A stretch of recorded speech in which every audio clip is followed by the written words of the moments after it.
جتنا مرضی حق مار کہو ابو طالب دینے کے لیے تیار ہے، جتنا مرضی۔ سلام آپ کو، سلام آپ کو، جتنا مرضی حق مار کہو ابو طالب دینے کے لیے تیار ہے۔ اب ادھر ابو طالب تھا، ادھر بھی عام ہستی تو نہیں تھی، ادھر خدیجہ تھی، ادھر ابو طالب نے یہ کہا، ادھر خدیجہ نے کیا کہا، سر جھکا لیا، کچھ نہیں مانگا۔ فرمایا ابو طالب یہ کیا ہوا؟ جب ساری کائنات یعنی محمد دے دیا، کچھ اور خدیجہ نے کرنا کیا؟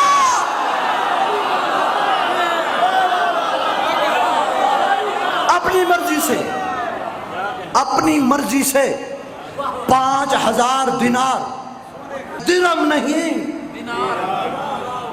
اور میرا قدردار مجمع، دینار درہم چاندی کا ہوتا ہے، دینار سونے کا ہوتا ہے۔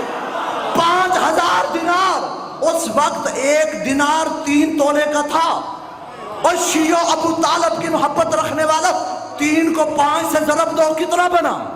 15000۔ 15000 تولے سونا جو حق مار دے وہ غریب ہو سکتا ہے؟ علم تجارت کی کتابیں پڑھو، کیا کہتی ہیں؟ علم تجارت کی کسی صنف کے اندر جاؤ، یہ بات موجود ہے کہ 1000 بندہ صبح کے وقت خدیجہ کے دسترخوان سے ناشتہ کرتا تھا، 1000 بندہ دوپہر کو کھانا، 1000 بندہ شام کو کھانا۔ بات یہاں تک نہیں، جب کھانا کھا کے جانے لگتے، بی بی فرماتی میسرہ ان سے کہو اپنے جھوٹے برتن بھی ساتھ لے جائے۔